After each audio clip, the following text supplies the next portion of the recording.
Bonjour et bienvenue dans cette vidéo, je vais vous donner des indications pour le devoir à la maison numéro 7. Premier exercice, le numéro 90, page 58. Donc je vous laisse lire l'énoncé, on a 800 passagers au départ. Un quart d'entre eux sont en première classe, le reste en deuxième classe. Les 3/8 des premières classes et le 6e des deuxièmes classes descendent à Lyon. Première question, au départ, quel est le nombre de passagers en première classe et en seconde classe?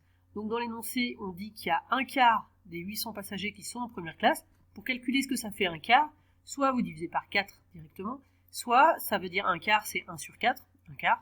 Et donc un quart de quelque chose, ça veut dire un quart fois ce quelque chose. Donc ici on fait un quart fois 800, puisque c'est le nombre de passagers au départ, et je vous laisse terminer. Ça vous donne donc le nombre de passagers de première classe, et c'est facile d'en déduire le nombre de passagers de seconde classe, c'est le reste. Deuxième question, le nombre de personnes de première classe puis de deuxième classe qui descendent à Lyon. Alors ça, c'est dit dans l'énoncé qu'on a 3/8 des personnes de première classe qui descendent à Lyon. Donc 3/8, alors je spoil un petit peu la question d'avant, c'était on trouve 200 en première classe. 3/8 de 200, à chaque fois quand on dit une fraction de quelque chose, ça veut dire une multiplication. Donc on fait 3/8, 3 sur 8, fois ce nombre. Donc à vous de voir combien ça fait, et ça vous donnera donc le nombre de personnes de première classe qui descendent à Lyon. Pour ceux de seconde classe, dans l'énoncé c'est écrit 1/6. Alors là, je ne vous ai pas mis combien on a en seconde classe, mais puisqu'il y en avait 200 en première classe et 800 au total, c'est assez facile de voir ce que vous devez avoir trouvé en première question. Donc 1/6 de ce nombre, eh bien vous faites 1/6, 1 sur 6 fois ce nombre, et ça vous donne le résultat des personnes de deuxième classe qui descendent à Lyon. Et enfin, troisième question, exprimer à l'aide d'une fraction simplifiée la proportion des passagers de première classe, donc on va déjà commencer par ça, qui sont descendus à Lyon par rapport au nombre total des voyageurs. Puis ensuite, il faudra faire la même chose pour ceux de seconde classe. Alors ici, il y a deux méthodes. Soit, puisque dans l'énoncé, on vous dit au départ un quart des personnes sont en première classe, et puis 3/8 de ces personnes descendent à Lyon, pardon.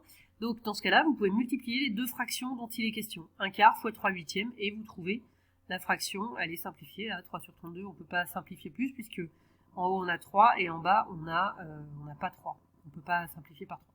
Donc voilà, on trouve 3 sur 32, c'est la fraction de proportion. Soit, autre possibilité, vous prenez le nombre de personnes que vous avez trouvées pour les premières classes qui descendent à Lyon, normalement vous avez trouvé 75 à la question d'avant, et vous divisez par le nombre total qu'on avait au départ, 800. Et donc cette fraction, il faut la simplifier. Donc ça, on a appris à le faire. Donc je vous propose de faire la décomposition en facteur premier. 75, c'est 3 fois 25, donc 3 fois 5 au carré. 800, vous allez voir, c'est 2 fois 2 fois 2 fois 2 fois 2. Je ne sais pas si j'ai dit bien le bon nombre. Donc puissance 5 fois 5 au carré. Donc on peut simplifier ici par 5 au carré en haut en bas. Et il reste donc 3 sur 2 puissance 5, qui est bien la fraction simplifiée. On retrouve bien la même chose. Donc vous choisissez l'une ou l'autre de ces deux méthodes. Les deux fonctionnent. C'est comme vous voulez. Et vous faites la même chose pour les passagers de seconde classe descendus à Lyon. Et maintenant, exercice numéro 110, page 61. Plusieurs méthodes sont possibles ici, je vous en propose une, de commencer par simplifier les fractions. Alors, je vous laisse quand même chercher un petit peu, mais là je vous le donne pour vous expliquer. La décomposition en facteur premier, 575, on trouve 5 au carré fois 23, et 161, 7 fois 23.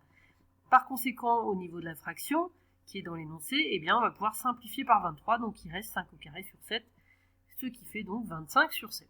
Vous faites la même chose pour 45 sur 21, je vous laisse le faire. Et donc finalement pour le calcul, on a 575 sur 161, c'est-à-dire 25 sur 7, moins, donc le 45 sur 21, à vous de voir, mais vous allez aussi trouver une fraction avec 7 au dénominateur.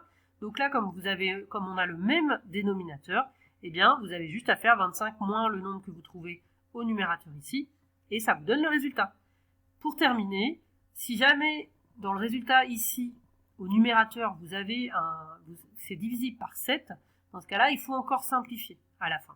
Puisqu'on a 7 en bas, si vous avez aussi 7 en haut, il faudra simplifier. Voilà, c'est la dernière chose pour cet exercice. À présent, l'exercice numéro 118, page 62. Alors, je vous laisse lire l'énoncé. J'attire votre attention sur le fait qu'il y a un entier, donc D', on l'appelle D', qui divise D, comme D c'est un nombre premier, diviseur premier ça veut dire que c'est un nombre premier, comme D c'est un nombre premier, D', il n'a que deux valeurs possibles.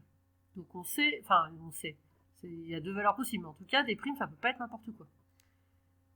Ça peut être soit 1, soit D, puisque c'est un nombre premier. Donc, je vous laisse en conclure que forcément, ce nombre, parmi ces deux valeurs possibles, forcément, ce nombre divise aussi n. À vous d'expliquer ça.